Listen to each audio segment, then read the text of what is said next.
Cheryl, and we created this podcast as the Adult Leadership Advisory Board, or ALAB. Who we are in terms of ALAB is a group that focuses on issues, challenges, and difficult topics facing our community. We are working hard to develop educational programming, social tools, and fundraising initiatives to inform, include, and support adults with cystinosis, but ultimately anybody in our community, our friends, our families, our neighbors, and anybody that might or might not be affected by cystinosis. We, as the Adult Leadership Advisory Board, are funded and work under the Cystinosis Research Network. For those of you out there who might not necessarily understand or know what cystinosis is characterized by the accumulation of the amino acid, or one of the amino acids, cysteine, within the cells. When the cysteine builds up in the cells, it often forms crystals and will sometimes attack certain organs and tissues, predominantly the kidneys, but also includes the eyes, muscles, thyroid, brain, pancreas, and testes. Previously, it was known that an individual born with cystinosis would not live past 10. It's pretty grim, and I'm sure many families out there were quite devastated when they had a newborn who was diagnosed with this disease, cystinosis. However, today we have members in our community living well past 50 years old. This is Sara, and welcome to the second part to our third episode of Journey into the Unknown, where we will be chatting with a panel of adults on their experiences of transitioning from youth to adult care in the medical system. Let's first introduce my co-hosts, Jana, Steve, and Cheryl. Hello. Hello. Hey. We have gathered questions on this topic of transitioning for the panel to respond, to share their stories. I would like to introduce our panel, Ashley, Joe, and Kevin. And now we will start right into the questions we have for the panel. What were the experiences or challenges when transitioning from a youth to adult care? And either of you can just jump in. Okay. For me, it was quite straightforward, really. I went to, I don't know if you've heard about it, it's called Great Ormond Street Hospital in London. It's probably one of the most famous children's hospitals in the kind of the world. So going from that kind of environment to, I think it was about 17, I switched to another hospital. And for me, I was there and then suddenly I jumped to another place and it was a whole new world. It felt totally different. So I don't know how Ashley dealt with that, but... Yeah, I feel like for cystinosis patients, especially if you're going to school, you have to have a really good understanding of your medicine quite early on. And I think most cystinosis patients do really well with medicine, but it's when you usually leave for college or you move out of your parents where you just don't get the reminders that you hate, but you kind of also need sometimes. Yeah. And just going from really having that, that support that probably lives with you and having a nurse at school that also reminds you, and then going to a situation where nobody reminds you and you just have to kind of know, can be kind of overwhelming. Yeah, it's funny you say that. I never had a nurse that kind of reminded me what to do. It's probably a lot different here. But yeah, I kind of deal with it myself, step up with my parents. But yeah, so it was a lot different.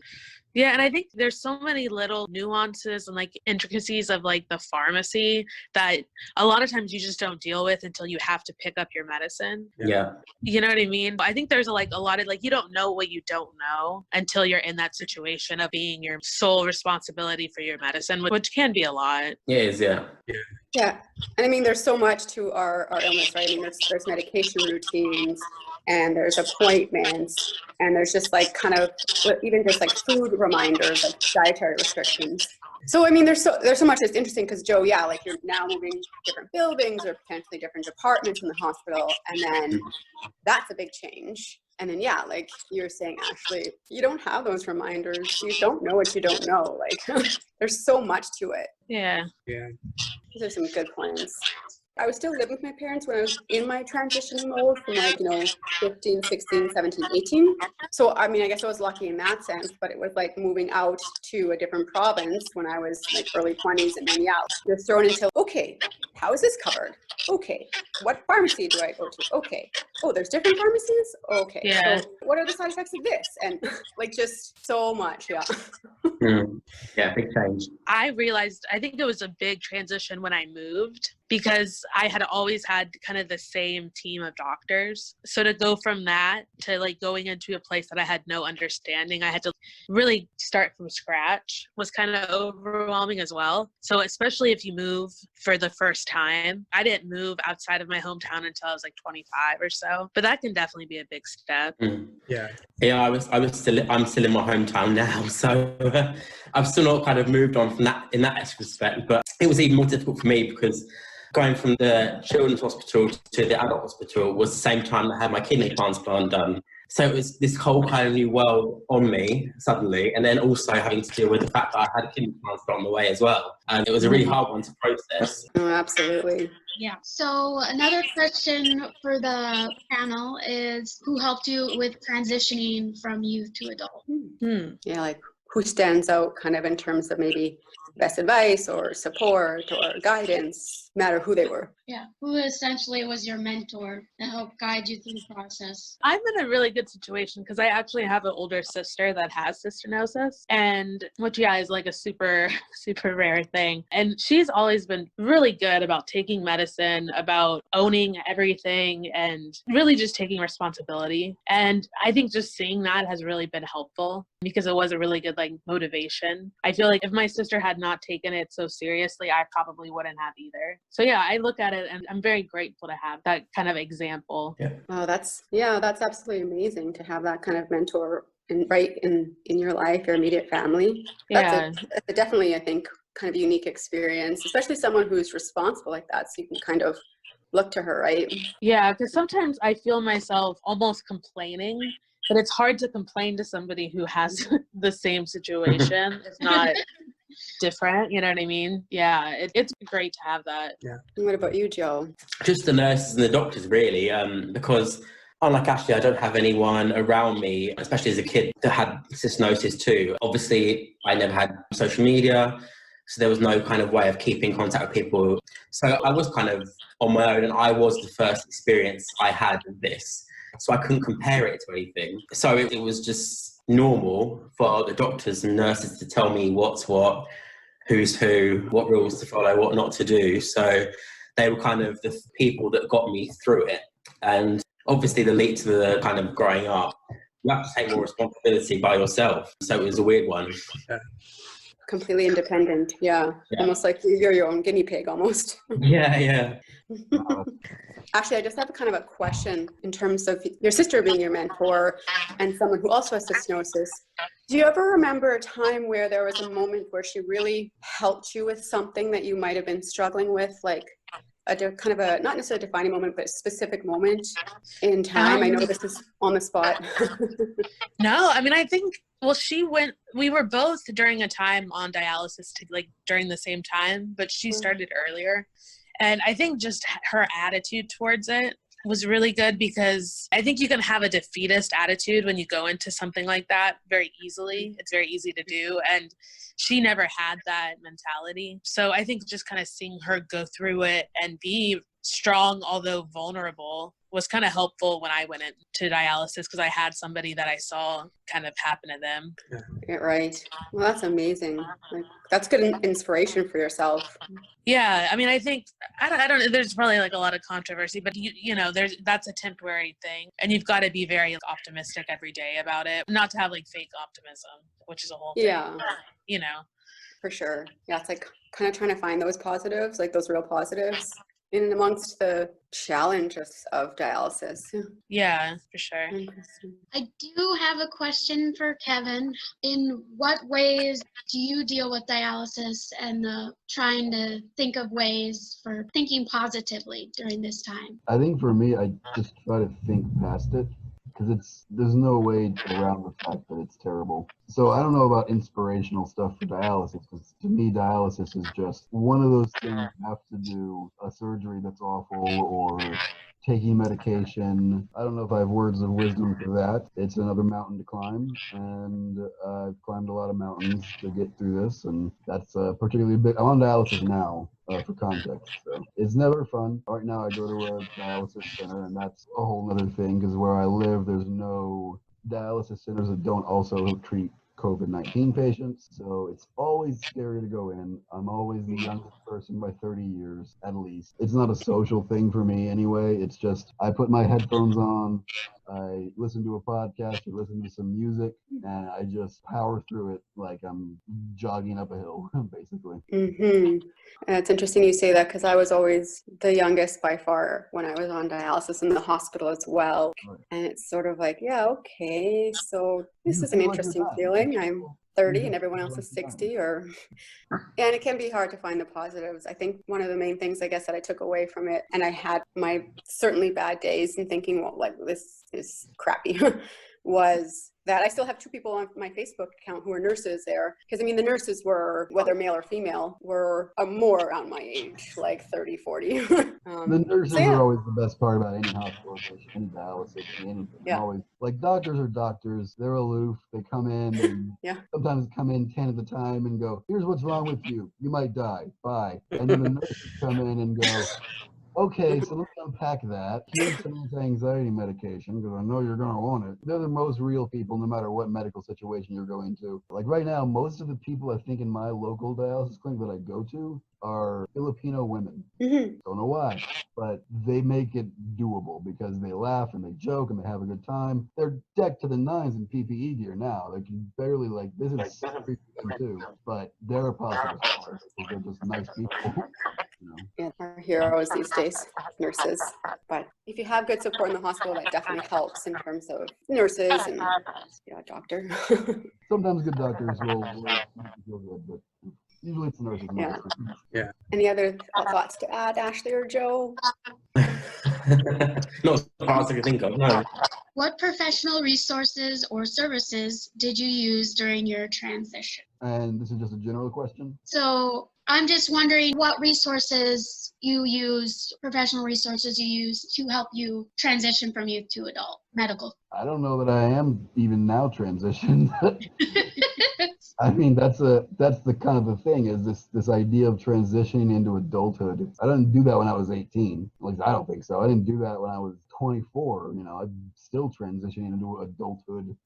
So I guess right now I use a therapist. I guess I use my university to find a job. Things like that I still use and will always use. It's just a matter of knowing what I needed and spending, like, I don't know, I'm 35 now. I'm going to be 36 this month. So whenever I should have started transitioning until now is an ongoing process for me. So every service I've used since I was like 17, I would say is in service to that kind of thing.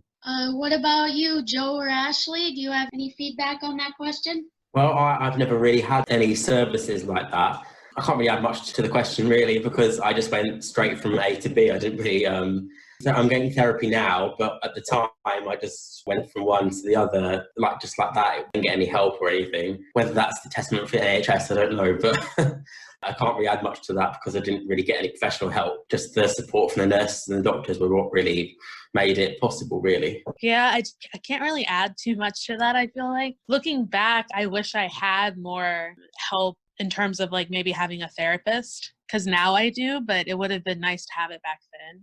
Yeah, I completely agree with that. And thank you for being so honest and open, because I think it's becoming more and more common and more in discussions in terms of therapy. But I certainly am with you, Ashley. Like when I was younger, I didn't have this sort of knowledge or know-how to sort of to understand how much talk therapy can help and how much therapy can help. But boy, oh boy, like in my late 20s and 30s, it got me through a lot. And not even just with cystinosis. Kevin, you bring up, employment and many other issues as you're not only just transitioning in the medical area or industry, but also like in the medical system, but also you're now looking at careers. And Ashley, you've brought up moving away from home and living on your own. But it's definitely a part of a real conversation in terms of therapy, and maybe having more conversations with youth will really help open their eyes, because sounds like a lot of us didn't have that when we were much younger. So thank you for that. Yeah, I think me and Jana lucked out because we're twins with cystinosis. So we both were going through the exact same thing at practically the exact same time. So we always had someone to talk to when we were younger. But when I got older, I actually, in my 20s, and I had to, do a therapist because, sometimes it's hard. Sometimes it's too much to deal with. And it's nice to have someone to talk to who's going through the same thing as you. But I also wanted coping tools to kind of get through those tough moments. Yeah, absolutely. I agree. I mean, and also when you're transitioning, right, and you're kind of getting into adulthood, you don't have the grandparents or the parents or the siblings or whoever it is necessarily by you the whole time as you're getting older and transitioning. And Kevin, like you say, it never really ends.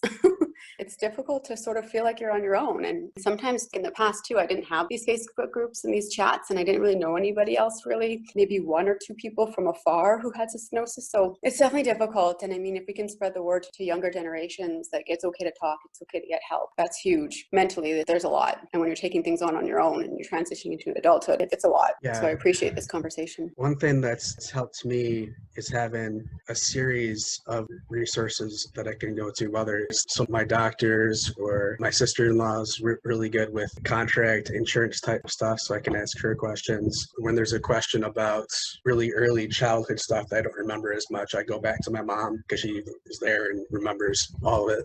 So I think whether it's family or doctors or whatever, having like a group of people and resources all together in one spot that you can go to whenever you're dealing with whatever you're dealing with, I think it's really helpful. I think it's important to point out, because I think therapy and mental health is really important to our community, but it's not something that talked about. To be perfectly honest, we probably should have had therapists at NIH. Like, it's a child with a chronic rare disease that nobody really understands everything that it entails. It is studied, but we don't know what impact it has. It impacts every cell in our body, including the ones up here. So we don't know what the full impact of this disease is in terms of mental health. It's in the cystinosis researcher community. It's not something that is commonly studied. They've really started doing that more now, but it's not something that initially our doctors really thought about, because it was, especially me, I was diagnosed at 13 months, 1985 or whatever.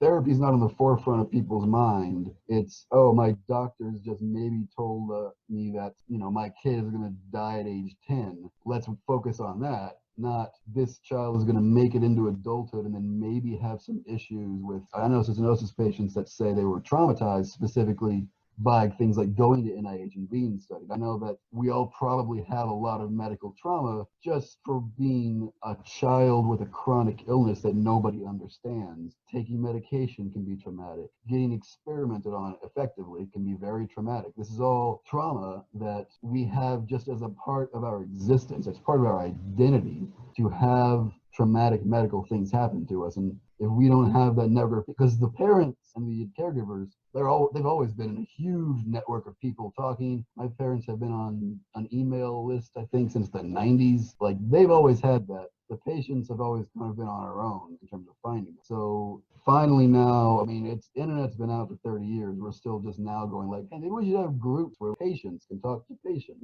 So I think it's finally becoming more something that people talk about, and that's really good. But I need to press the importance of people in the caregiver community and the doctors and provider community. They don't necessarily know how to handle the question of mental health and cystinosis because it's just not studied, and I think it's important to note that kind of attention that they give to say what it does to our kidneys, maybe not the same amount done to mental health, but that's an important thing to study and to think about for everyone, not just adult patients that feel like maybe they're a little messed up, Yeah, like in post-transplant clinics or pre-transplant clinics, it's when you get into adulthood, having dedicated social workers or therapists who are maybe contracted and can kind of come in and out on certain days to meet with someone who's going through that would be that would be a great resource to have. But hopefully we can at least start talking about it in these kinds of platforms. And I think it is becoming a little more, I'm not sure if common is the right word, but a little bit more common to talk about mental health. And, like Bell Let's Talk days, like we're slowly getting there, but there's still many strides to take. I know a lot of individuals who are younger or even older who, say things like, oh, I don't need to talk about it, or I don't want to do that. But think it's associated with a little bit of, oh, not shame, but, well, maybe embarrassment, maybe shame, maybe that is the right word. It's hard to say, everyone's different, but the more we can kind of talk about it, hopefully the more it moves forward, right, in the discussions. But those are some good points, Kevin. I would not have, like, I'm 35 and I'm just now going to therapy.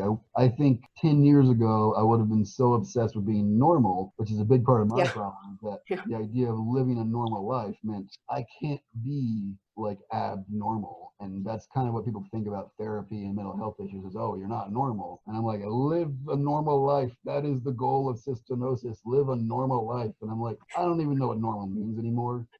You know, that's a made up word. That's just nonsense to me now. So, like, who's really normal though? Come on. right. No one's We're all a little crazy.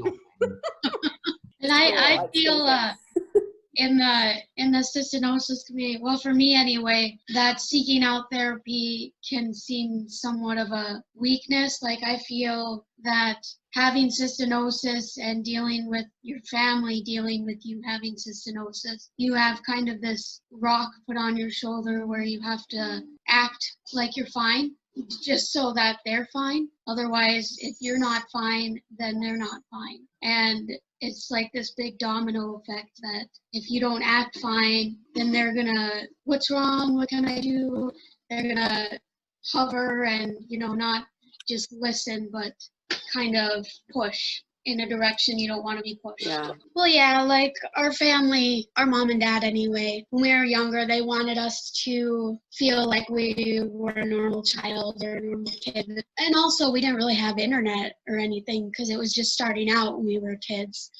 We didn't really have a way to reach out to anybody else who had cystinosis, so we were kind of by ourselves. We didn't really have anybody to reach out who was going through the same things we were. They wanted us to feel normal, so they didn't try reaching out to other people with cystinosis because they didn't want us to feel like we were different, but we knew we were different. We kind of, now looking back, we kind of wish they would have tried to reach out to more people like us so we wouldn't have felt so secluded, alone. Yeah, I hear you. I was that girl who was like, I don't have cystinosis. There's nothing wrong with me. And I was like, 16, around that age, I think. Well, who here, though, just in terms of conversation and a question, has heard or even said, oh, but I don't want to talk to them about that. I mean, I don't want to burden them with my problem. Yeah, I've heard that one a lot. And I think finally in my 30s, I realized, but you're not, right? Because I think about, well, how would I react to a friend who maybe has an illness, whatever it might be, a rare disease or not a rare disease? I don't think I'd ever respond to them or even think for a second, I have too much on my plate, I can't talk to you. So I kind of really try to reverse the table a little bit, turn the table and think about that one, because we need support. I mean, whether it's therapy or good friends, we need someone, right, to talk to. I was just curious who here has heard that or said that before. I certainly have. Oh, I don't want to burden them with my problems. No. Yeah, I have. Yep. Our next question is about medications, how you deal with the side effects and the anxieties and stresses of remembering your medication, times to take it, how to talk to your doctor about side effects of medications. Anybody have any thoughts? I feel like you've got to be kind of not too fast to research all the side effects of the medication, because it kind of, I think, plays with you in a way. And then when something happens, you'll be quicker to associate that to the side effect that you read that was among 100 other side effects. So I think when it comes to understanding the side effects, I don't know how to describe it, not necessarily research too much into it as well. So yeah, that's what I would say about that. Yeah, not to stress too much about the side effects. Take it, see what happens. Everybody's different. Yeah, because there's a lot. I mean, I feel like for each medication we have, since it's so specific, there's probably like 40 side effects. And so what can you do with that, really? Good point. The way they do side effects is they test people in the community, and there's a couple hundred of us maybe. So we don't even really know, and they don't know what the side effects are, because if you read that list of just cysteamine side effects, it's a lot. And just not to go back to mental health, but one of the possible side effects is depression. But when I asked Dr. Gall about that, he's like, well, we have to put everything reported basically by anyone with cystinosis, because we're all taking cysteamine treatment to some degree. we have to report what side effects people have with cystinosis as a potential side effect. It's a cascading thing too. Side effects of cysteamine are just massive. And then you take things like, I take amlodipine for blood pressure. I take like all kinds of medications to deal with the side effects of the medications, which all have their own side effects. So it's okay, now I take this because I take this, so I have to take this, and my diet has to be like this, and I have to take that without food, but this with food. Okay, let me schedule this out in my brain. Oh God, that's a lot. So there are tips and tricks, like never leave home without medication in case you're out longer, set multiple alarms. There's a million tips that you could try to apply, but it's different for everyone. Some people, like I know Mac just takes his medication on time every time and has since he was like a little babby, you know, and that's great. I wish I was that good. I wish I was so good at taking medication that I could just will myself to do it, but I need reminders. I need like just reminders like a Rube Goldberg machine to go down and to hit my brain like, hey, idiot, like really actually get up and take your medicine now. Like, okay, yeah, I guess I will. Like I need that level of involvement in my reminders to take it, but that's not true for everyone. So my advice is kind of like very specific to my circumstances, and I feel like that's true in a lot of the cases. Right, that's a good point. Sometimes I kind of think like we're talking about all the side effects from each medication, and then we're on numbers of medications. They all cause fatigue and diarrhea and drowsiness and nausea. I kind of just joke and I think, man, I'm doing pretty freaking good considering. Like I'm feeling pretty good. I should be on the floor every day. Like, but I work out, I go to work, I'm doing pretty good. Joe, what are your thoughts in terms of kind of medication side effects and managing things, tips?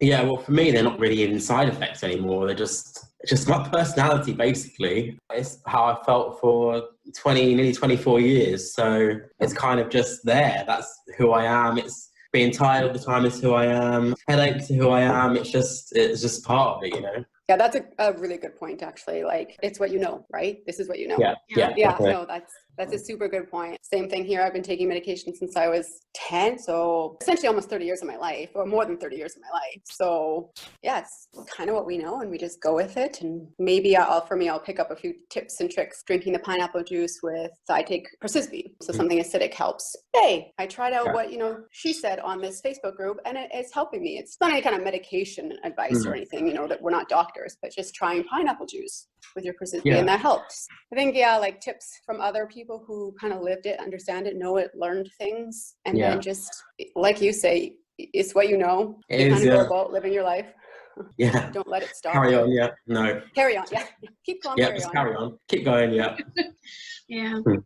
Anything else from anybody? I do think it's important to get away from things like the term compliant. I don't know about y'all. I hate that word. I hate the word compliance. We're not prisoners. We're just people trying to survive. What are we being compliant with? Ourselves? That's a bad term. It's used so frequently in the cystinosis community that every time I hear it, I'm like, it's automatically you framed taking medication as a punitive thing that we're punished with and we have to be compliant, rather than like, this is just how we exist. This is just something we have to do. Whether we're compliant or not is not the problem. It's whether or not we're capable and willing to do the work to survive in a healthy way. It's framing it as a compliance thing, to me, is just the wrong thing automatically. At least it was for me before I went to therapy, and they were like, well, what is compliance? I'm like, you're just taking your medication like you're supposed to. I'm like, that's not compliance, that's just living, Yeah, I feel like that comes from the medical health system, from doctors. It's like on your file, compliant, non-compliant, stamp. Listen, you do this every day. Good points, guys. I think they need to kind of stray away from that word. All right. Any other thoughts on that? Another question, how do you discuss with your roommates or friends about your cystinosis or other needs you have? Depends on if it's somebody I have never really met. But I try to be just pretty straightforward about it and, maybe not use so much jargon, but just say I have this illness called cystinosis, and that's usually it. Sometimes they're curious and they ask questions, which I think is great. I like telling people because I think it's a little awkward to be taking so much medicine in front of somebody, because I know they're curious and they want to ask me. And so I kind of let them ask me by just mentioning it beforehand. So that's how I do it. That being said, I don't usually tell everybody. I tell people that I like it would matter. Like people maybe you trust. Yeah, that makes sense, because it can be a little bit awkward if you're doing your routines and taking your medication and people are kind of like, what's going on over there? Like, yeah, just people you trust or people that you can be open with and you share. Well, I don't know about you, but me taking my medication is like a party trick. Everyone's always impressed with how many medications I take, so it's like my party trick. That's what I do, and everyone's like, I can't even take one tablet. So, so that's something that gets me noticed. I like it. It's funny. That's hilarious. So true. Want to see these pills disappear? Huh? Yeah. I literally used to try to impress people with how much water I would put in the cup. And I'd be like, all right, just this much. 70 pills.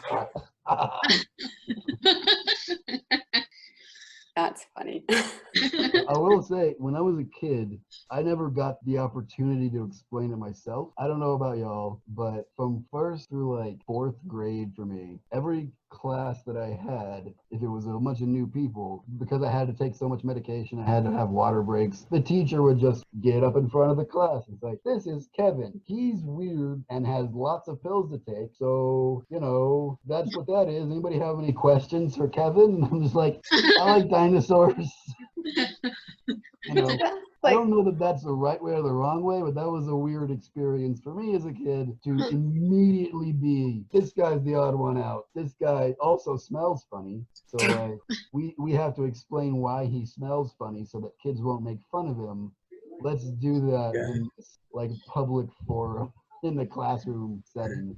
That'll be a good idea. My mom kind of used to do something similar, except it was usually after I've been like made fun of in class by kids who were saying like I smell funny and stuff. So then she would do a similar thing where she would get up and talk in front of the class and talk about it. I don't know if that's better or not. So wait till, you know, there's actually an issue going on. But yeah, I don't know. I don't think there's any right answer, really. Yeah, like it kind of depends on the individual. It depends on us because we're all so different. Like Kevin, your story, I'm kind of in my head thinking, okay, would I like love that because it just puts everything in the open, or would I hate that because it's like awkward and embarrassing? And I'm so on the fence with that. But I mean, to a certain degree, it does just put it out there. This is it. Questions? I kind of am leaning more towards, I kind of like that. I had a teacher in grade 7 who, before I arrived, explained to the class, I've gone through a transplant, a kidney transplant, I'm on medications, and kind of explained to the class. And at first I thought, that is so embarrassing, like grade 7. But that was one of the years where I really had next to no bullying. Like people weren't really bullying me at all about, you know, maybe a medication smell or, you know, I am very short. Like, so I would get bugged about my height, things like that. That was one of the years where I just had next to nothing and it was a lot more smooth. So perhaps that is kind of just putting it out there is a good way of doing it. But again, like you say, Steve, grade makes a lot more sense than first grade. You know, I was 6. I didn't really understand medication myself. I was just like, this is some BS I have to do that you don't have to do. Makes me smell funny. I don't know. I didn't really talk to other people for a long time about having cystinosis. So another thing is my medication would be delivered to me in the cafeteria with everyone else. So there's no avoiding talking to people about it, at least for me in like elementary school through high school. You can't avoid it. You smell a little different and somebody has to say something maybe. Because when I was a kid, it wasn't just a handful of pills. It was a syringe about this big of the grossest liquid imaginable. And I'm getting a lot of nods. So I'm assuming y'all remember the polycitra, the bicitra combined, and I had to get it in a syringe, shoot it down my throat. And that's a weird thing to see when you're also 6 and you don't know. Maybe you take Ritalin, but this guy's got, you know, a 7-inch long syringe full of orange stuff. That's weird. And then that's part of like, I couldn't have a private place to do my medication. It was just, it's on the same tray as everyone else's Ritalin. So it's like, here's your Ritalin, Kevin, here's your, 17 pills and your syringe and your other medication, the counter medication that you take after the food. Okay, have fun, children. An interesting experience in the cafeteria. Yeah, I know I had a lunch bag with water bottles, and then yeah, like there would be my like medication, my pills, or my syringes in there. I don't know about you, Ashley or Joe, but if you took or remember anything about liquids, because we actually had to take liquid form in the 80s. I was born in 83, so in my family it was the Scholl's solution, like potassium. One was 7-Up, one was apple juice, and one was water. So we play little games sometimes in my family where we'd like hide them, the real medications, and then lay the other, like the fake apple juice, water, and 7-Up on the windowsill. And my brother and I would scheme up where, you know, my parents come home because he's babysitting, and they're like, oh, Cheryl forgot her meds, you know, and then I'm like, I don't want to take them, and I throw them like down, and they're like, oh my God. And meanwhile, it's just like apple juice, like, but did you ever experience liquid form, Joe or Ashley? Yeah, I think I remember a green kind of liquid. I think it was really sour tasting, yeah, when I was younger, yeah. And then I think it was horrible. I really hated it. And then I remember, not long, I think, I don't know how old I was, but then the medication came into hand, so yeah. But I remember the green liquids very vividly, yeah. Yeah, I remember them as well. It was horrific. Yeah, every time me and Jana had to take it, they would have to actually do double doses, because the first time we gag it, because they're telling us you got to take it real quickly. Well, we don't want to swallow it because it tastes horrible, and so then we don't swallow it. Well, then they have a second syringe ready for us to take right after that one. So we had to take it no matter what, but every time it was a struggle to get us to take it because it just tasted so horrible. Yeah. So ultimately, I think it really, this whole question kind of really depends on who you are in terms of the side effects and of medication, and kind of how we'd prefer things to kind of come out like naturally and telling people, and really just depends on who you are and how you manage things and how your body reacts.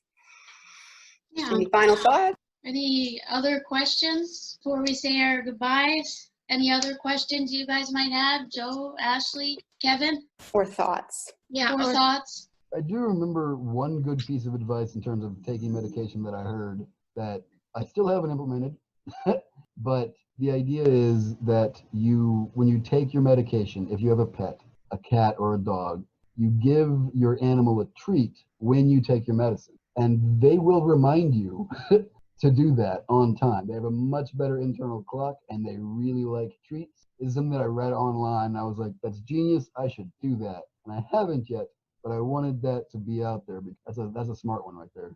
It's like conditioning your dog to remind you to take your meds. Exactly. Conditioning your dog to condition you. Well, yeah, they'll never forget when it's time for a treat. They will remind you. That's an interesting little trick. I like it. Joe or Ashley, final thoughts or words of wisdom?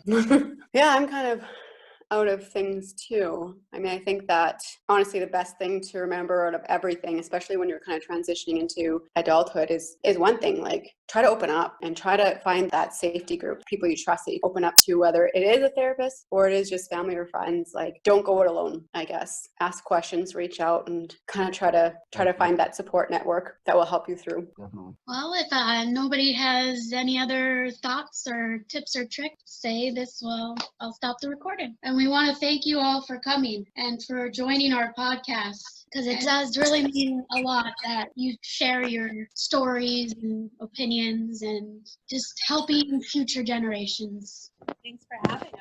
Yeah, thank you. This was Yeah. great. Thanks for inviting me to the conversation. Yeah. Love hearing from you. So, anytime you want to reach out, we're here. Thanks, guys. We'll talk Thank soon. you. We'll be in touch with all of you. Yeah. Likewise. Stay safe and well. You too. Yeah. Yeah. I guess. Bye. Bye. Bye.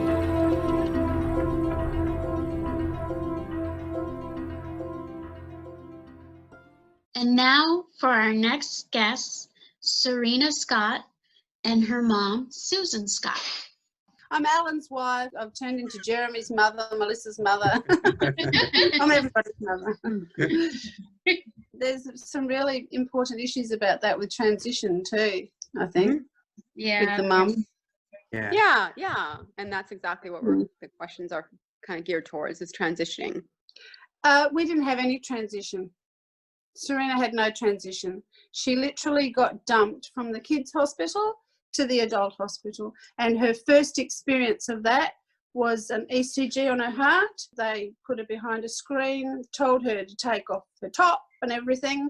And then a guy walked around the corner to stick all the things all over her boobies. I remember her sitting there like, what the heck is this? And so we had no transition. Wow, I'd be horrified too. Holy, just doing that to her right away. No explanation. That's a very negative experience. And literally he's going, it's okay, hon, I've seen it all before. And she said to me afterwards, he hasn't seen me before. Yeah. You might have seen it all, but I don't do this. Like, Oh my goodness. excuse me. So Serena's 38, so this was when she was 18. Yeah.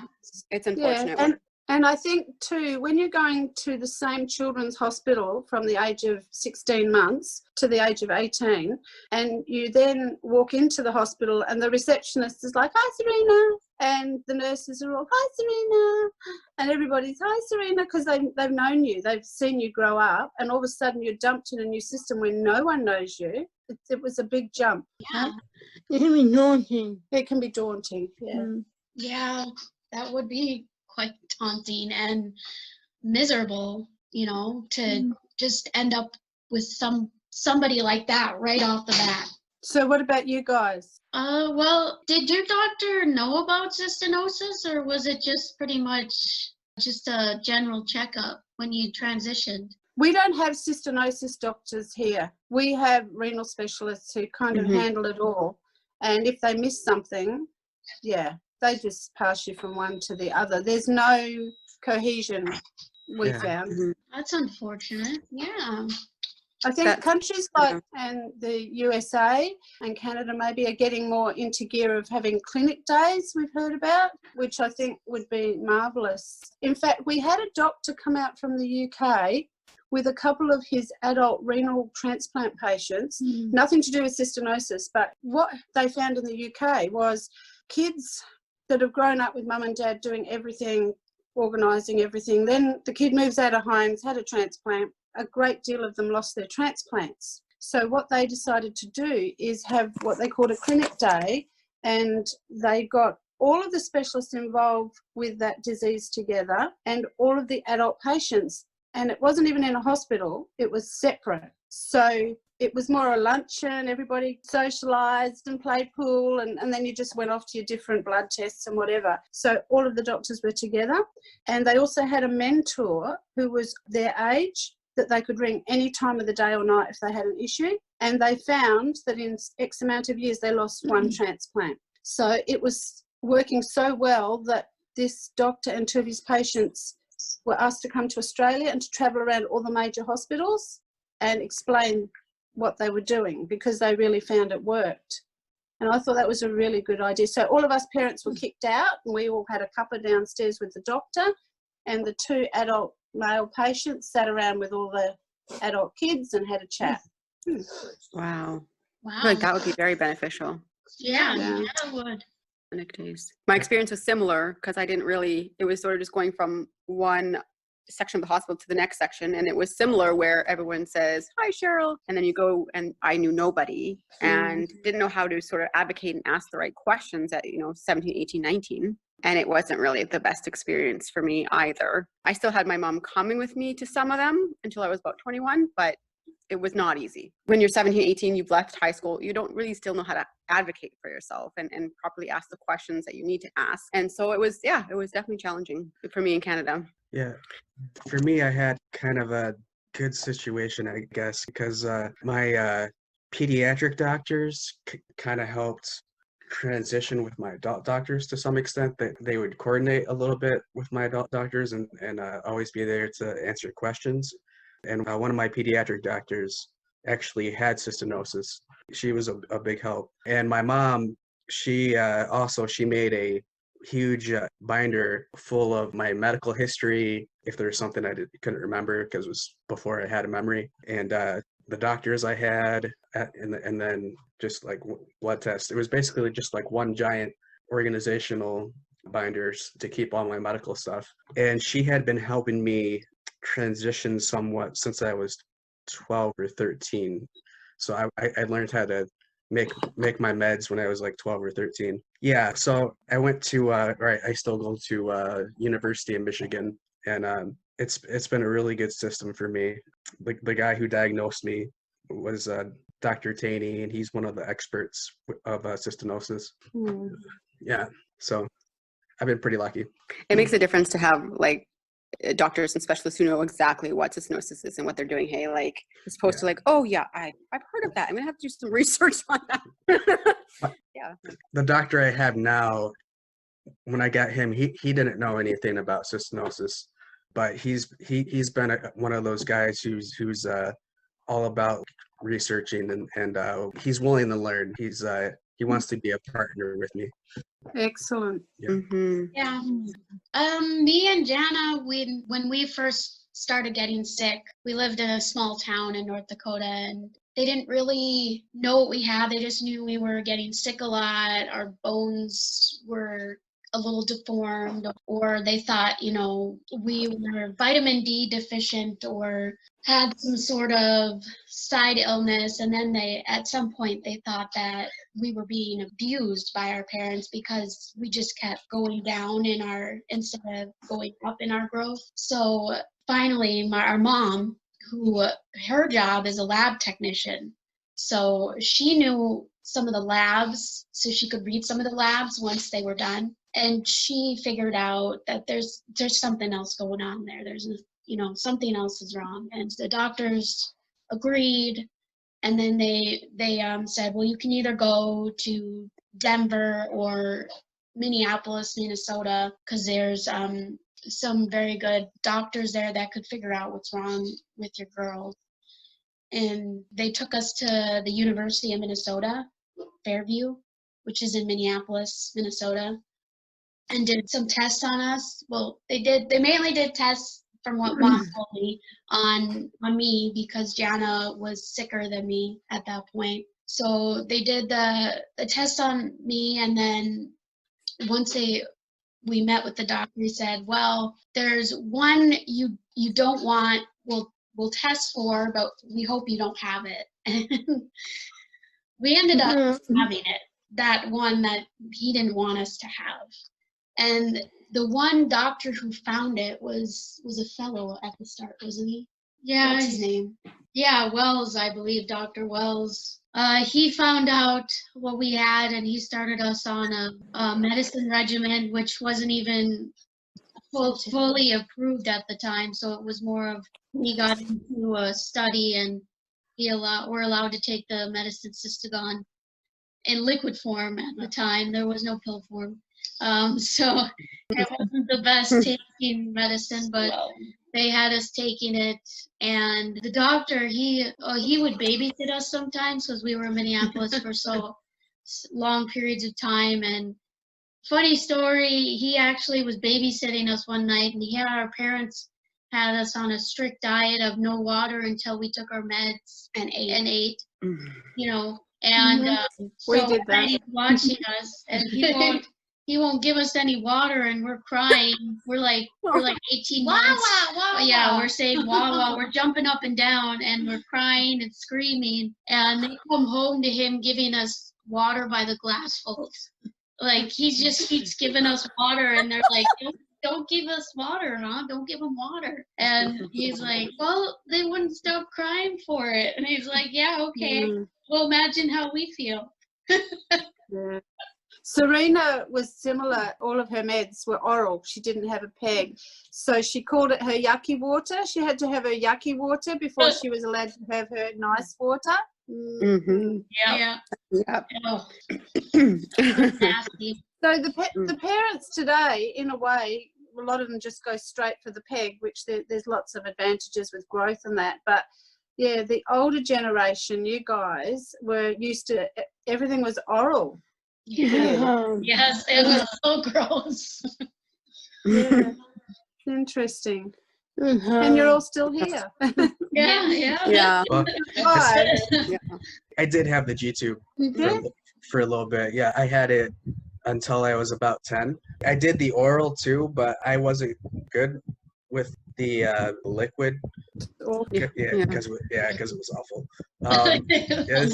Yeah, but eventually, when I was about 6, I learned how to swallow pills. Yeah. And they eventually weaned me off the G-tube after I learned how to swallow pills. Yeah, and unfortunately, it's across the board with rare disease because one of my cousin's daughters has another sort of, it's called GA1, but it's another rare disease, and she takes medication. And so I thought, oh well, they say it tastes bad. Let's put a front on and tell her no. Like, well, we'll try it. It's delicious. So I'm like, oh, I'll try that. So I smell it. And I thought, oh my god, it smells so bad. What is it gonna taste like? So I'm like, oh, yummy, Aria, yummy. And I went to try some. Just I think it was a little like sip or a spoonful, however she was eating it. And I wanted so badly to spit it out. It was worse than the medications liquid form we took. And it was like, oh, this is delicious, like so fake. It was so horrible. I'm like, why do they have to make all taste bad? Why does it taste so bad? Like, why? Make it taste like orange juice or yummy bubble gum. It was so bad. Well, just lately, because Serena has the NG tube now, we're getting all of her meds through that, which is a lot easier for swallowing. But my syringes, they didn't actually give me the right syringes. So a number of times in the last 3 months, I'm about to shoot the Cystogon down it, and the whole thing has literally blown all over us. And the other night, so I'm well aware of the smell now. I never used to smell it before. It's like sniffing myself. The other night she was laying down, and I laid down with her, and I'm like, what's that? Oh, your pillow smells of Cystogon. He goes, that's my dribble. Like, look out. Yeah, so she can't smell it. Yeah. But you kind of become nose blind to it almost once you start taking it. Someone has to actually tell you what it smells like. I don't even smell it anymore. And people don't tell you. We've now got support workers, and it's interesting because we've known these people from, 15, 20 years. And I said something about the smell one day, and one of the support workers said, some days it's really bad. And I'm like, why do you tell me? Yeah, it does seem to be certain times of the day where it's just strong. And I actually had my old eye drops, Cysteamine bitrate or something. I take Cysto drops now, but the other ones, they were liquid. And so I haven't had the liquid form of medication in 20 some odd years, but it was starting to drip down my cheek. And I went, oh yeah, wiping it off. And I'm like, oh my God, it was like a flashback because it smelled the drops smell just like the medication. Like, they do. I do not miss that smell. Serena's on those drops, and sometimes you can it's like like a little I've got it on my tongue before. Yeah, it's gross. Do you know, we heard a story once of one of the doctors in Australia. He got Cystogon into Australia. He worked with Jerry Schneider, and he had 2 young boys in the same family that he put on the original Cystogon. We had to mix it with powder and whatever. Anyway, these children came into him and said, it's making us sick. So he ordered it, mixed it up, and in front of these children, he drank the Cystogon. And he ran over the basin and started vomiting and vomiting. He was a very good doctor. Not many doctors would do that. And he said, we've got to do something about this. You know? We do it. We take it all the time. We were actually contacted by some people in the UK that have cystic fibrosis, and they were doing a study of starting those patients on Cystogon, and they were getting in touch with me asking tips of how to take it if the trial went ahead, because they'd heard it was really bad. So I'm not sure what happened about that, but we were trying to give them info and telling them if they could get on the newer drug, they might be better off. That's interesting. I wonder if it worked. Don't know. I know the cystic fibrosis people are on a new drug, but I don't know that it's Cystagon. Interestingly, like with the transition, in the other side of Australia, Serena and I got invited by a renal doctor to go to a special conference on transition down in the city, and it was like the heart people congregated in one spot and the kidney people, and we all separated into organs or diseases and whatever, and the whole conference was on transitioning all the different fields. So obviously other places in the world like you guys are doing it better than us, and since then I have heard of a family at the other side of Australia where the kidney specialists went to the paediatric hospital and met the young person, and they had like a double visit, and they did that multiple times before the transition so that doctor got to know the patient. I thought it's working, obviously. Yeah. What resource do you wish you would have had? What do you think would have helped you out? At this conference we went to, Serena made a suggestion to the whole panel there, and we had like the government officials and health officials and all sorts on the panel. She put the suggestion, why haven't you got a buddy system? I don't know if that's what you call it in other countries, but he didn't know what it was. And she said, well, when you start preschool over here, before you go to real school, the children a year ahead of you come to the preschool and they take you around. It isn't the teacher that does it, it's that you get a buddy. And then when you transition from the primary school to the high school here, you're given a buddy. And that buddy shows you where the toilet is and where all the classrooms are and blah, blah, blah. So the parents could then step back, and she said you could employ, or people could volunteer like myself at the hospitals when a new patient comes in. Mum and dad may bring them in, mum and dad could sit and have a coffee, and then we take over. We can show them around the hospital. We can show them where they have to go for their blood test. So they would be transitioning with a buddy. And this guy looked at Serena like she slapped him in the face. He was like absolutely shocked. And he goes, what a brilliant idea. 5 years from now, he's going to take that idea and make out it was his. That is a really good idea. But for transitioning, somebody just a bit older than you that had just gone through the system, knew where everything was, and then mum and dad can kind of step back a bit and let someone else take over. That would be a pretty good idea. We don't do that in the States. Yeah. We don't do it in the US, and probably a lot of preteens and teens would benefit from that. Do they have a system like that at your school? No. It makes sense though, doesn't it? Yeah. For people with a disability, like Serena hasn't been able to work because of her migraines and that mainly, it would be good in the employment situation that they could have a little job, whether it was voluntary or paid, better to be paid, but even if it was voluntary and it was, once a month or something, and you had a little group of adults that were all, like one could take over if one couldn't make it. I just thought it was, she comes up with these really good ideas.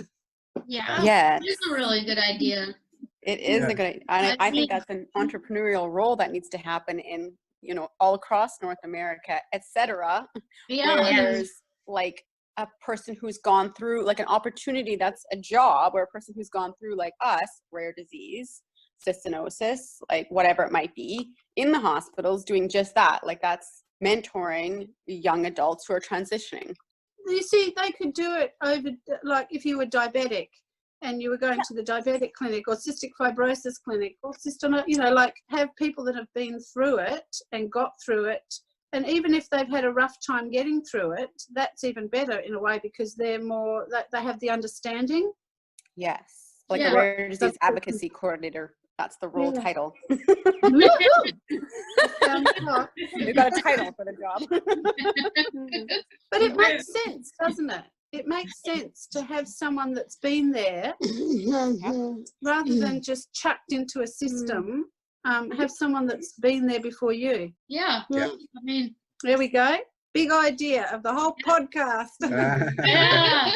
Yeah. Pose the questions, ask the questions. Here's what you need to know. Here's where to go. Like, yeah, absolutely. Great. And someone really to hold your hand, even if it's just for the first few visits, even if they kept it up. Yeah, you'd feel more confident. You'd feel like you were an adult taking responsibility for yourself. Yeah. Mum and dad were still there in the background. Yeah. Because I think it's like with the whole transitioning thing, from a parent point of view, we've fought guts out for 18 years, keeping these kids alive. And all of a sudden, they're in the adult world. We can't just dump them, because some kids we've noticed throughout the years want to pretend they don't have cystinosis. They don't want anyone to know. And we know one English girl, she's had 3 transplants and her workmates did not know she had cystinosis. She just needed time off for a little operation. Hope she doesn't hear this. But I was so shocked at that she didn't want anyone to know she was different. Whereas for us, we run a support group, so she's got no option. We're just out there, you know, which I think has been detrimental in some ways. That cystinosis is in your face 24 hours a day. Mm-hmm. And I don't know whether that has been 100% good.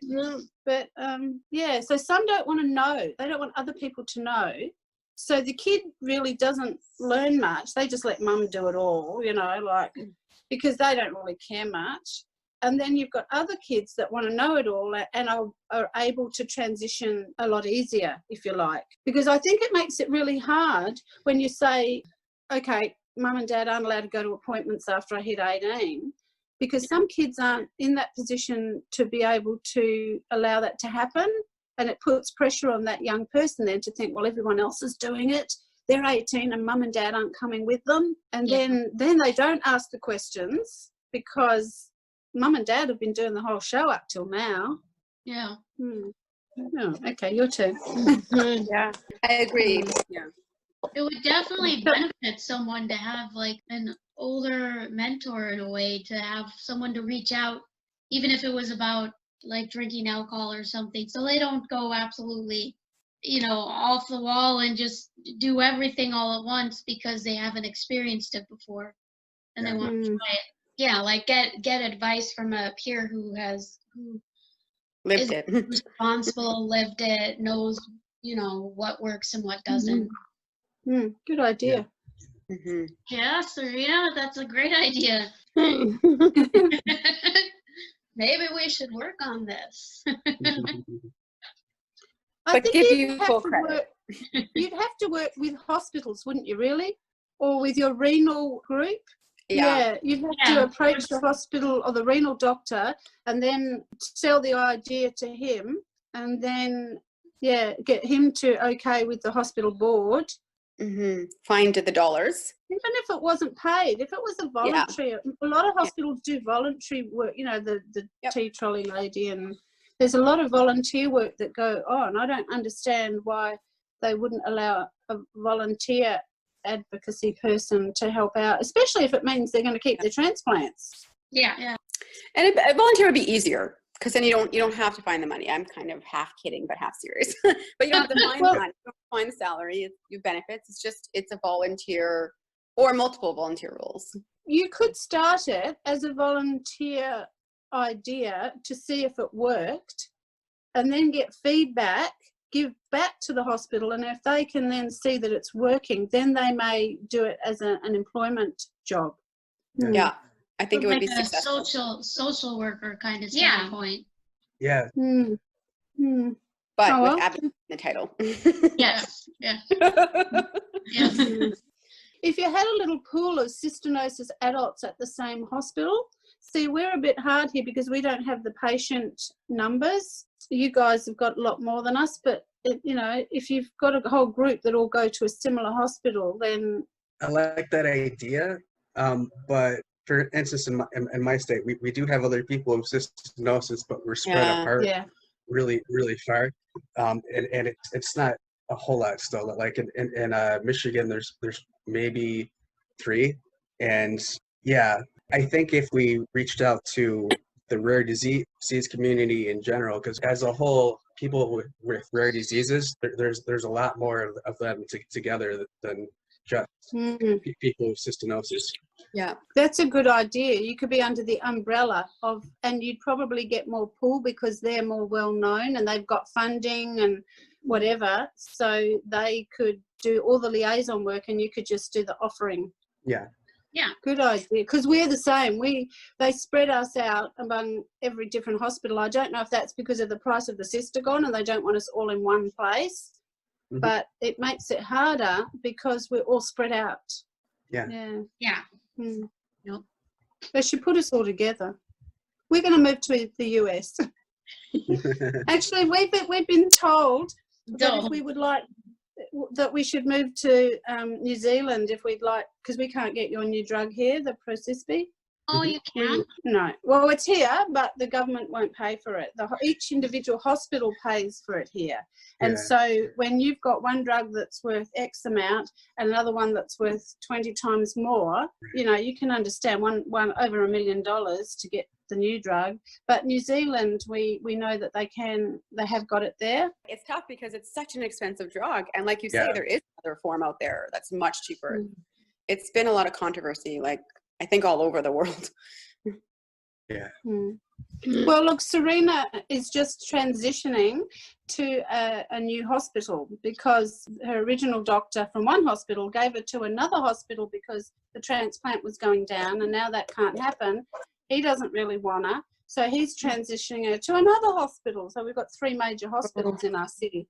And all of this was starting to go down a few months ago. I could tell he wanted to get rid of us. And I said, no, because we get all our Cystogon eye drops, eye ointment from your hospital. We've got coronavirus going down. This is going to take some organising. So we're not doing it in the middle of a pandemic. And now they've pushed us to do it like last week. And so we had our first appointment with the new doctor. And I'm saying, you've got to organise all these drugs before we're shifting over. And he already knew about it and was going to organise it. But then I'm running out of eye drops. And so this week I rang our old hospital and went, have I got another script left for Serena? Because we need it on Friday. And they've already organised, they know how to ship it on dry ice. So I organised it. There was one more script left. And then I rang the new renal doctor and said, this is what we've done. You've got another month now. And he was actually really happy because he said, I've put it to the board. He said, but it's worth $23,000 for the year. And so they have to okay it. And I'm like, oh my goodness, they're thinking about not okaying Cystogon? Help. He said it should be no worries, but he has to, I didn't know, because it's a drug that's not under our PBS system, they have to actually approach the board of the hospital even to get Cystogon for a patient here, because it's not kind of approved. And so they have to front the board and give all the reasons why this person has to be on this eye drop and this drug and this eye ointment and then get approval for it. So we have to then wait for them to get approval for us to be able to get it. And then we have to transition the pharmacists over so that they can explain to the new pharmacists what to do and how to prepare it. Oh boy. Wow. It's a lot.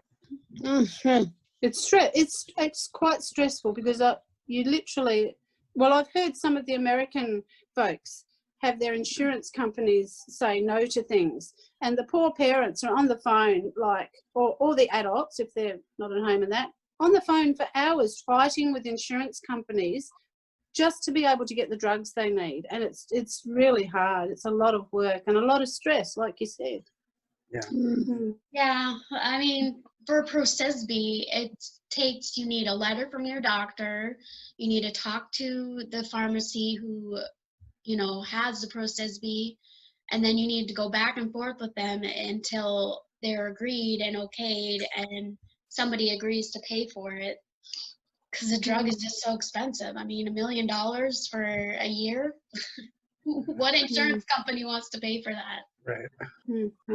Which leads me into my next question. How do you deal with the stresses and anxieties of the medications and the side effects? You've always taken your medicine. We've never, ever had an issue with Serena not taking her medication.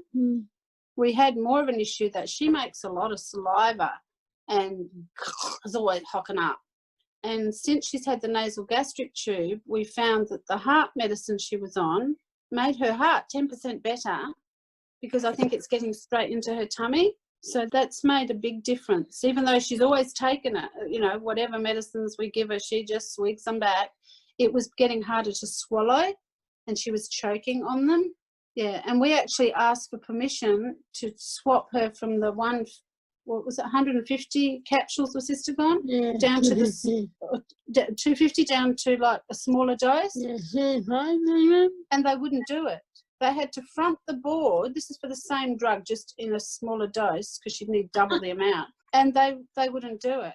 So at the moment, I'm doing those stinking Cystagon capsules and mixing them with water and then syringing them in the nasal gastric tube. So it's all getting down. But yeah, that was interesting. I don't know if any other patients have an issue with a huge amount of saliva, but that's been a big issue. Well, I know that recently for me, when I was on dialysis, they dialysized me wrong. So then I got fluid in my lungs and heart sort of thing.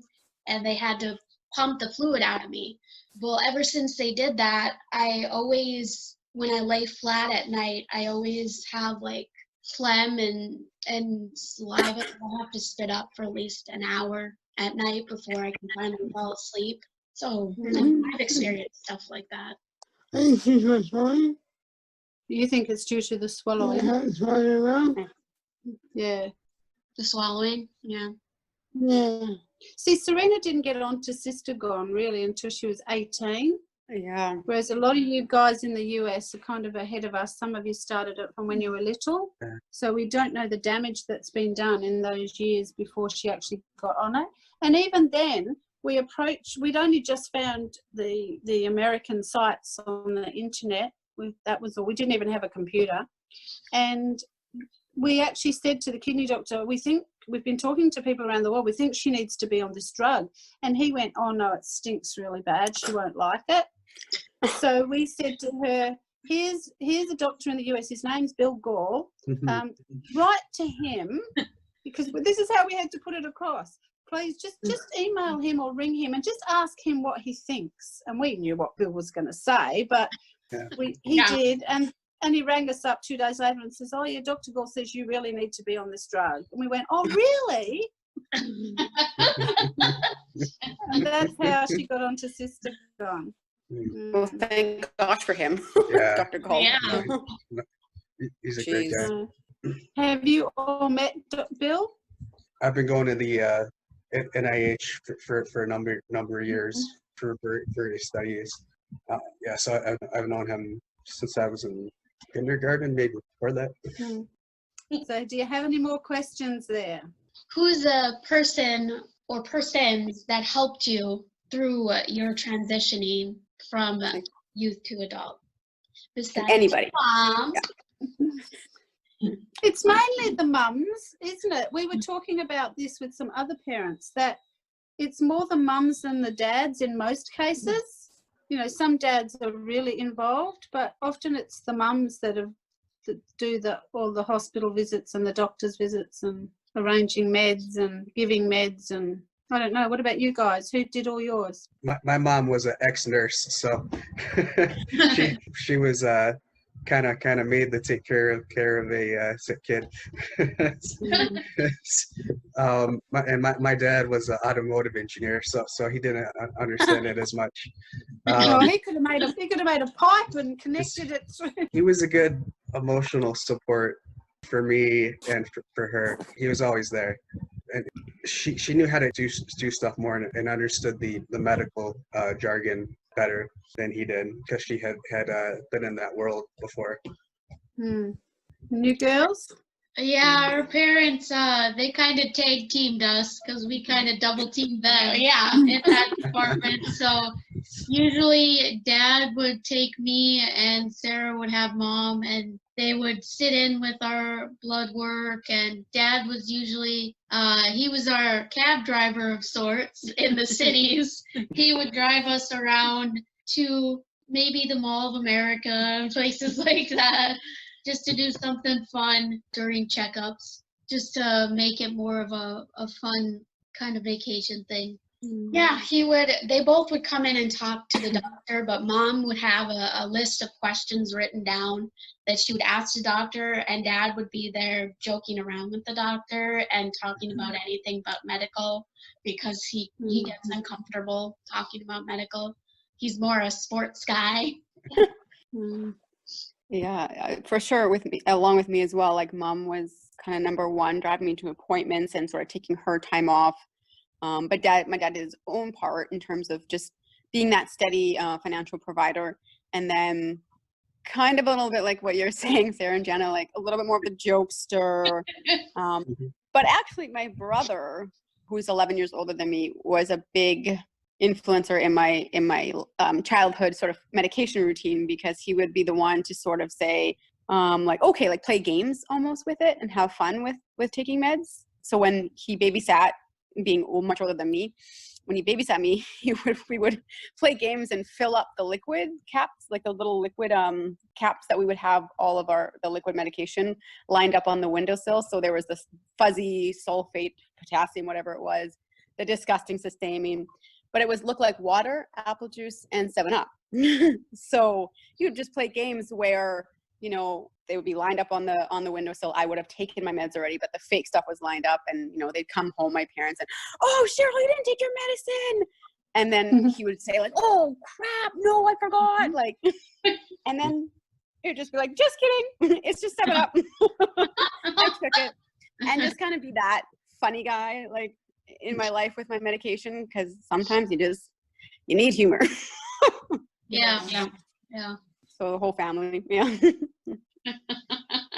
And I suppose that's another whole issue in itself with it is a family condition. Like, if you're at home, you've got siblings. I remember the first conference we went to, it's pretty overwhelming when you go to the conference, and for the first time as a mum, you see all these little blonde-haired kids running around from all over the world.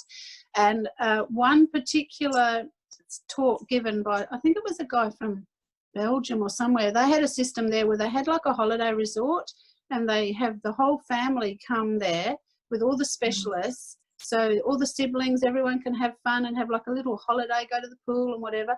But it's actually, they're going there for all their appointments, really. And I actually ended up sitting next to him at lunch, and I said to him, you're the only doctor that made me cry from this whole conference, because you're explaining something that would make our life so much easier and be so much better, even for the kids, the siblings. I mean, you girls have got 2 of you, so you both you can bounce things off of each other. You're going through similar stuff. But when you've got healthy siblings and one sibling that's not, that can be really hard, because you can see what your brother and sister can get up to, and, you know, and then you're stuck home on dialysis. Has been pretty hard, hasn't it? You know, they're planning their trips to Bali, and it's like, okay, shut up. Well, actually, we organised a holiday for Serena recently, and dialysis is 15 minutes up the road in a town called Mandurah. And it's like a holiday on the coast. And so we said, no, we're going to have a holiday. So we hired a little unit in Mandurah, and we had 3 days holiday, but we had to do dialysis in between. But as we're in the dialysis room with all these old folk, we're going, hi, see you guys, we're going on holiday. And they go, where to? We go, Mandurah. And they all burst out laughing. It's like, well, we can't go very far. When you're on dialysis and you have to keep going there 3 days a week, you know, you can't go very far. So we were 20 minutes down the road on holiday, but it was still a holiday, wasn't it? Yeah. I suppose the last question would be, what do you wish someone would have told you to do to help you out with your transitioning throughout your, you know, your adult life? Yeah, tips, advice, like anything that. What do you wish you would have had? And can you type?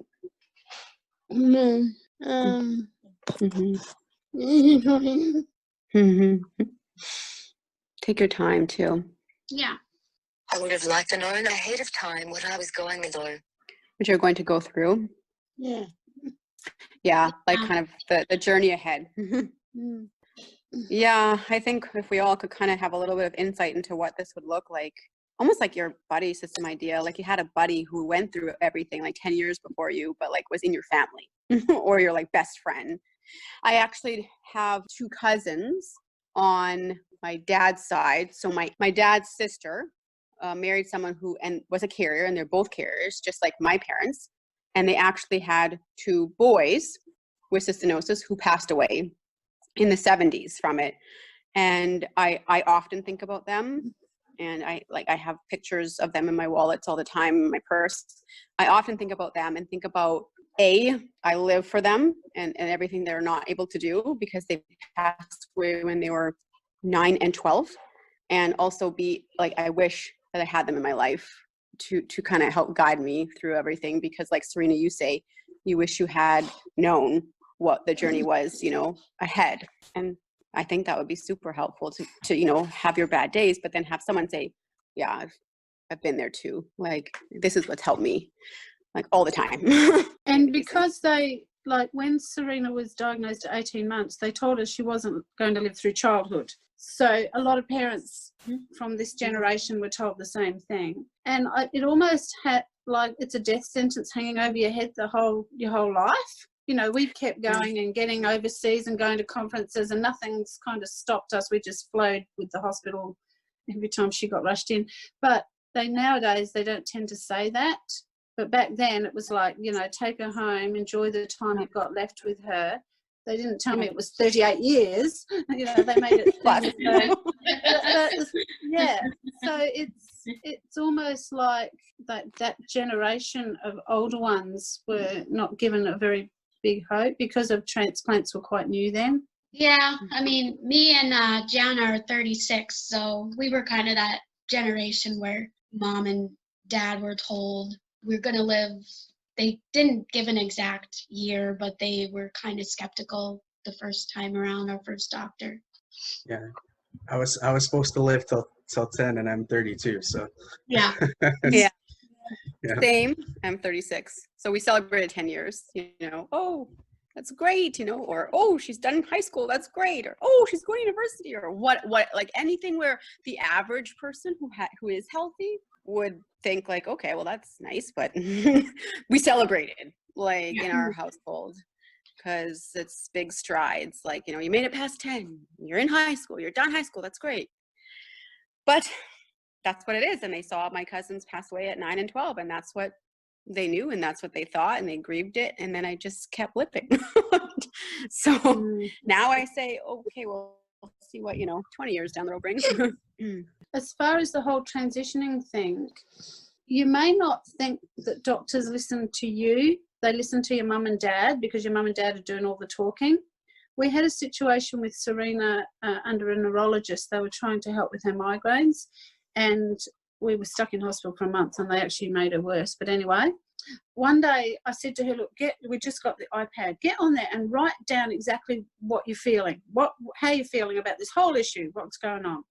So they come around on their little ward rounds, probably, I don't know, about 8 or 9 of them standing at the end of your bed with their little clipboards and the big boss ones there, the situation. Yeah. And I said, look, Serena's actually written on her iPad, she just wants to explain to you herself how she's feeling. So she had an essay. I'm not joking. This went on for like 5 minutes. And I just looked at the faces of these professionals. I could sprout off and talk all I liked, and I'm just the mum. They were focused in on everything she was saying, even though she couldn't talk. She was using her iPad to speak for her. You could just see it blew them away because they were looking at her then, not listening to what mum said about her. So I think sometimes you have a lot more power if you can talk yourself to these doctors and really express yourself, even if you can't. Like, she's always worried people can't understand her, but even if you can use something like the iPad to express, or even write down in a letter or do something, they know it's then you talking and you're advocating for yourself. Yeah. Absolutely. Totally. Yeah. Because the speech is a big issue for some of the adults, isn't it? I mean, you guys, because every time we get on any of these things, she goes, listen to their voices are so good. She's really conscious. But then there are some that are having issues with speech. Yeah. And I think that holds you back a little bit from advocating for yourself because you think people won't understand you. Yep. If you were doing, you were telling me. Hey? Yeah, it's coming from you. Yeah. Right. We had one hospital, catch this, we were in for migraines again, and they were useless too. But anyway, the doctor gave us he was an idiot. Anyway, he gave us the discharge papers, and I'm reading the discharge papers, and on it he had written intellectually handicapped. And I went out to the front desk and all the nurses are looking horrified at me. And I went, could I speak to you for a minute? As a young whippersnapper of a doctor. And I said, see this? What do you mean by that? And he looked at me and you could see he was starting to get really scared. And I went, my daughter has a brain as good as your brain. It's just her speech doesn't work. Yeah. And she doesn't have an intellectual disability. She can understand you. And Yeah. he said to me, would you like me to delete it from the records? That's what he said. And Respond. I said to him, that might be a really nice idea. And then I thought afterwards, maybe we should have left it there because she might have got more help. But that's terrible. But you see, it's like when people are in a wheelchair, sometimes people don't talk to the person in the wheelchair as a person that can understand. And I think when you have a speech issue, which a lot of the cystinosis adults have, they tend to think that you don't have a brain as well. Mm-hmm. So that's something that transitioning that the adult doctors need to know too, that there's issues there with speech, but they do understand what you're saying. You don't just have to talk to the parents, talk to the person and understand that they do understand a lot of what you're saying. Not all of it sometimes, but absolutely, those are some wise words. Absolutely. Because I feel like doctors, and I don't want to paint a broad stroke because I think there are some really amazing doctors with great bedside manners, and Dr. Paul Graham's just one of them. I think there are too many doctors out there who just almost see you as sort of a number and like the revolving door of next patient. And I get to a certain degree, you don't want to get too close to each patient, but there needs to be more empathy. Like there's getting close to a patient and then there's just having empathy and a bedside manner. So I think that there's really a need for more bedside manners and doctors who will listen or medical professionals who will listen and look at someone for who they are. Serena, you're not intellectually disabled. Like you are a smart individual and you pick up your iPad and you write with it, you have words to say. It's true. It is true. We had a neurologist. We actually had a neurologist want to put Serena on a medication once, and she had her transplant working at that time. And I said to them, "Is this going to affect her kidney transplant?" And this is a top neurologist turned around and said, "I don't care about her kidney. I'm a neurologist." Oh, what? Wow. This is what I mean. Like, and you see, I didn't know what to say. For once, I was stumped. I was so shocked. And this is a top lady, like she's won awards and that. And that's what made me realise they're not looking at her as an individual. They're looking at her as on different organs. You know, the kidney organ or the head or the whatever. But they're not doing it as a whole person. And I think that's really bad because, and this is an issue too. Now she's got a heart and a kidney problem. They're scared to give her anything because they don't want to upset the other organ. Right. So that can be hard. That can be really hard. We ended up in emergency the other night with a migraine, 4 days worth of 9 out of 10 pain with a migraine, and they sent us home with paracetamol because he said, I don't want to give you anything because it might make her heart worse. Oh, and yet, that's frustrating. And yet we spoke to her old kidney doctor on dialysis yesterday, and he goes, I've heard about a new migraine medication. And I went, yeah, I've done research, mother. And I said, it's got guinea pig antibodies in it. And he looked at me and he goes, yes, that's correct. And I said, so for anyone wanting a transplant in the future, having guinea pig antibodies floating around your body might not be a good idea. And he said the chance of her having a transplant is very slim. And he said, I'd go for the guinea pig antibodies. He goes, if it's got monkey antibodies, he goes, it's quality of life. If you can find a drug that's going to help her migraines, whether it's got guinea pigs or monkeys in it, go for it. And this guy has been her kidney doctor previously for many years. He diagnosed the first Indian patients with the disease. And I was actually a bit surprised at that. But yeah, quality of life is more important. It freaked me out when I heard guinea pig antibodies, to be honest.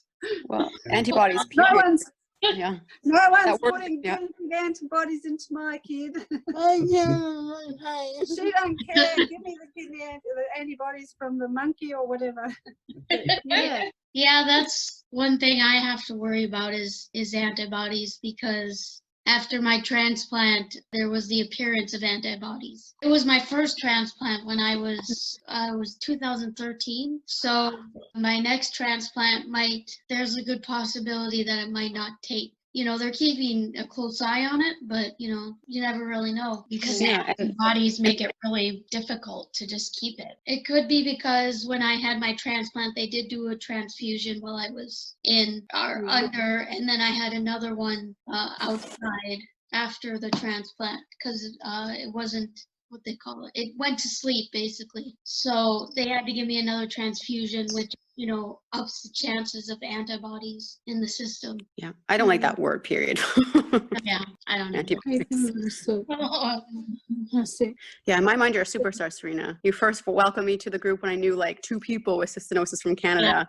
And I felt very welcomed by you. So keep up that group. That's awesome. It's awesome work that you're doing. Yes. You made me feel welcome. That's how me and Jana met everybody. Was we went to a conference and then we found your group and we started hearing and meeting more. So keep it up. It's amazing. Yes. I was just going to say, I remember being part of the email group that you started a long time ago, pre-Facebook. Yeah, no, it was super cool. You do good work. Keep it up. Keep it up. She's pretty blunt. Like if you ask her something, you'll get whatever she thinks. That's okay. That's good. That's exactly what we need.